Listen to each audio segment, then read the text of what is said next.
Hallo Leute, ich bin Damian, ich bin aus den USA und ihr seht Deutsch für euch.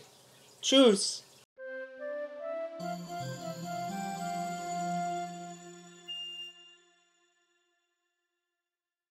Word of caution up top, if I sound sick today, that's because I am. Continuing with inseparable prefixes today. If you didn't see the first one on B, I highly recommend it because I talked about inseparable prefixes in general, a bit more on there too.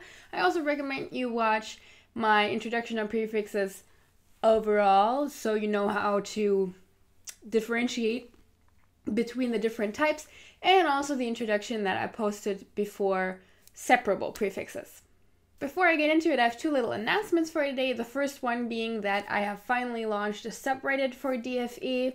So that means that if you're a Redditor or you want to become one, you can go check out that link in the description. It's been added to my social media links.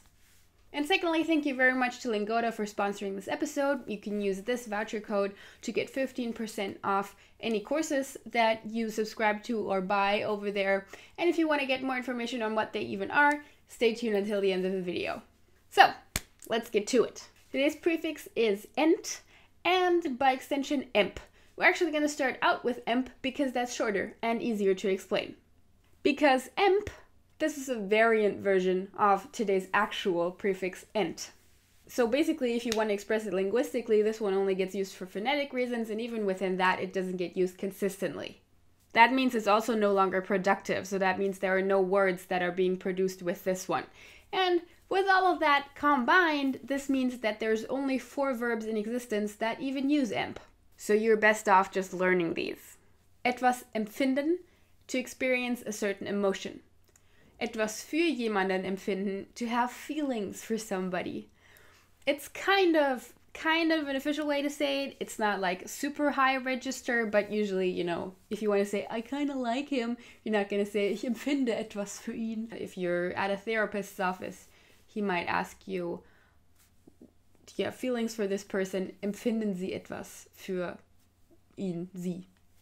Etwas empfehlen, to recommend something. And conversely, jemandem etwas empfehlen, to recommend something to somebody. Etwas empfangen, to receive something. For example, I received your package. Ich habe dein Paket empfangen. Again, this is kind of high register. You can still say it, but it's not exactly colloquial.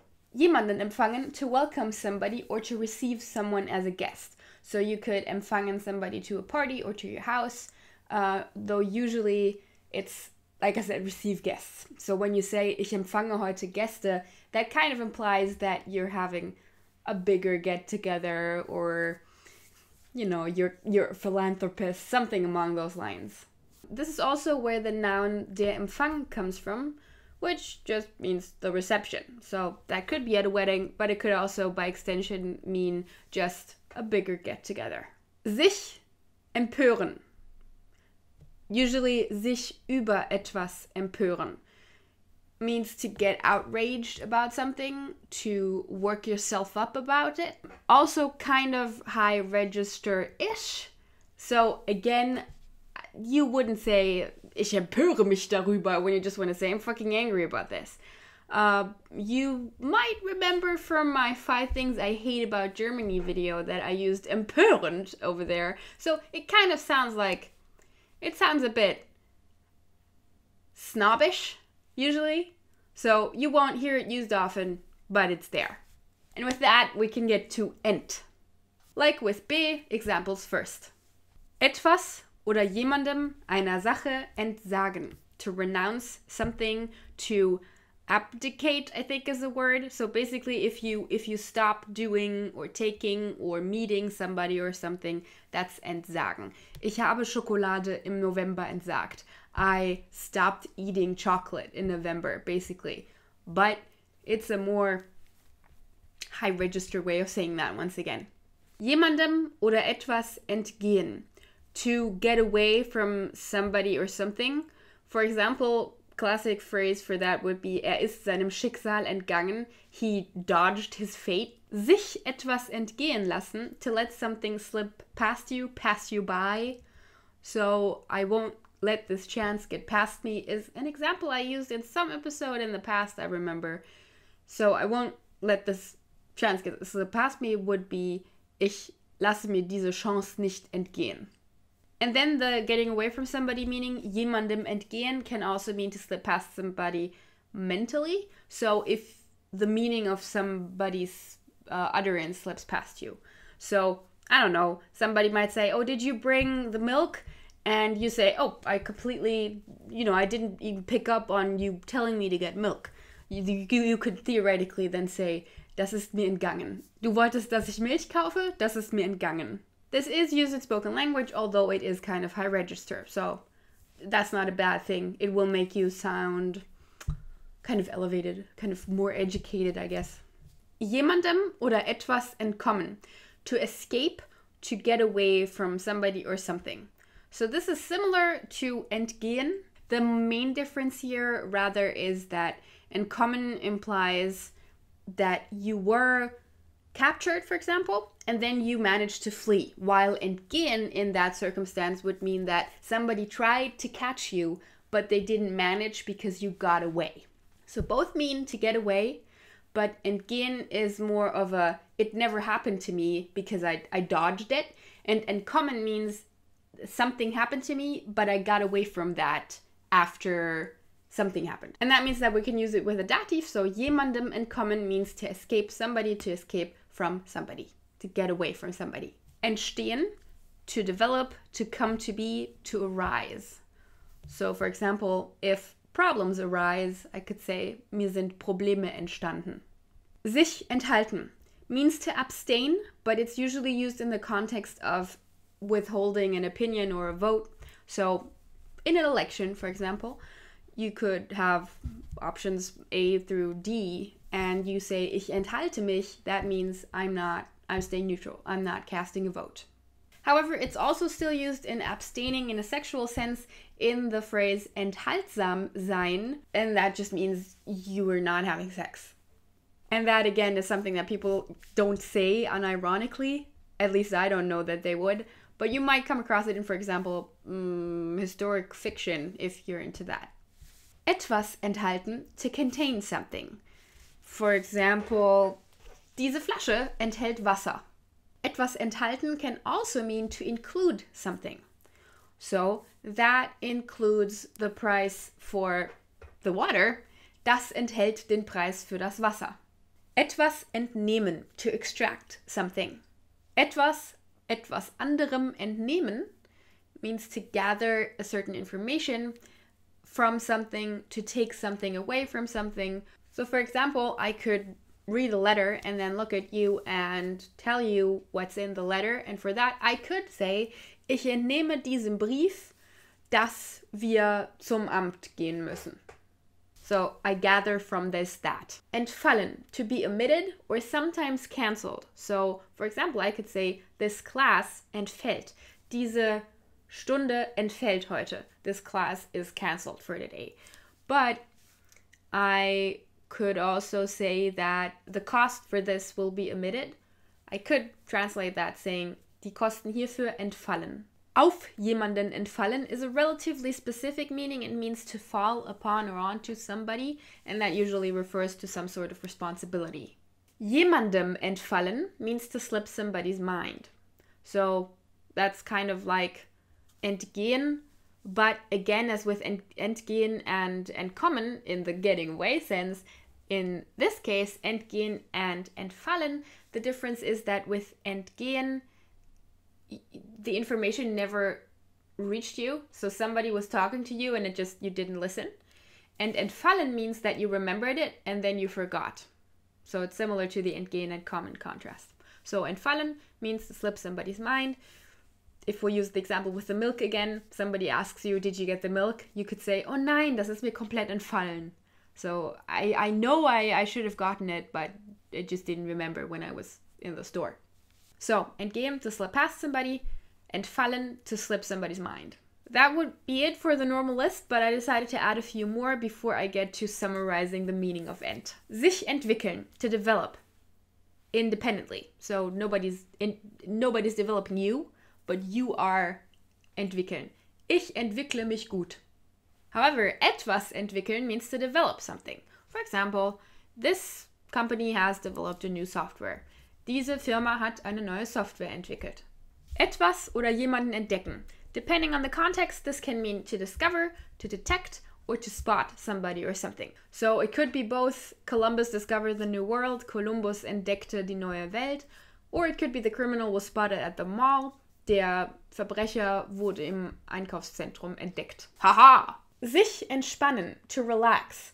Literally to detension oneself. So, die Spannung means tension, and etwas spannen means to put tension on something. So if I entspannen it, I take the tension away. So, I'm sure that many of you have already noticed a pattern here. That is that ent, in the majority of cases, is the prefix of undoing, or going back. Which is why in many cases it can be seen as the opposite of be and the separable cousin of ab and aus.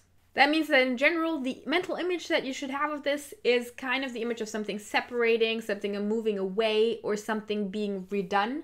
Once again, as always, both figuratively and literally. Ugh, what was that at the end? Should I just talk like this? Is this funny? No. A lot of the time, a verb that when combined with be means that something is being added onto something. So one example would be bewaffnen, to take up arms. The exact opposite action, so making that go away again, would be done with ent. So entwaffnen, which means to unarm somebody. Expelliarmus! This also works with verbs that by themselves already mean that I'm adding something onto something without having a prefix like be in front of it. So for example, the word wässern means to water something. And if I want to say I'm laying something dry, I can use the verb entwässern, taking the water out. Now this, as always with these, is not the exclusive way that ent is used, but it's a pretty good indicator for a lot of its usage. However, disclaimer, there's also a smaller group that means something completely different, and that is to originate, to start, to begin. Completely counterintuitive, but you'll have to be aware of it. So we had two examples of those in the list. One was entstehen, so to develop by yourself, something, a state, entstehen. The same goes for entwickeln, to develop something actively. That's also not taking something away. That's actually legitimately producing something. And then there's a few of these. For example, sich entzünden means to catch fire. So really like the beginning stage of catching fire, not burning, but catching fire. Then there's entspringen, which means to have a starting point somewhere. It's usually used in connection with bodies of water coming from somewhere. Now, as I've said before, you're on the safe side if you keep learning vocabulary instead of only using systems. However, for using these prefixes productively, which is a lot of fun and which we like to do, most of the time, if not always, for ent, you will go with the undoing meaning. So that means if you wanna express something being undone, even though that verb doesn't technically exist in the combination with ent, you could put an ent onto it to kind of comedically say, oh, well, this got undone. For example, let's say your roommate complains about you eating their slice of pizza, which you shouldn't do, never do that. You could say, ja gut, aber ich kann's ja nicht entessen. I can't uneat it. So English does this too sometimes. So when you use it productively, ent will most likely mean un something or de something. And to get back to emp real quick in case you're confused about that, emp, like I said, is really just a modified version of ent. And since there's only 4 words, you're best off just learning those anyway. That, in this case, will be much less of a hassle. However, you might have noticed that these meanings don't really apply to those. Empfinden, for example, neither is undoing something, nor is it really the start of something. It's more of like, I have this feeling wallowing in me. So just do yourself a favor, learn those 4, and use the system for the rest. And that's it for today. If you want to get the list and the explanations for all the verbs and more verbs that I discussed today that can be combined with ent, you might want to consider becoming one of my patrons over at Patreon, and I will add you to a Dropbox folder with all of those lists plus all of the grammar scripts I've done so far once you've supported me for a full month. So go check that out. Also, it's sponsor time! Once again, I want to thank Lingoda for sponsoring this episode. They are a high-quality online language learning program from Berlin, nonetheless, that will pick you up wherever you're at with your German if you need help.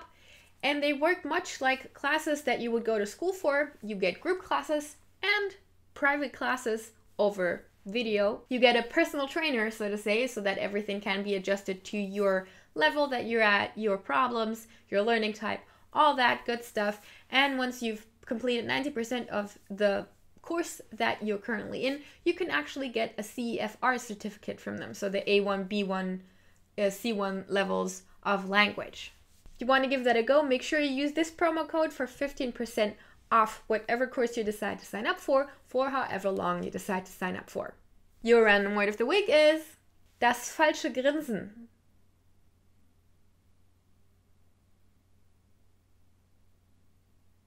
Or its little brother, das falsche Lächeln.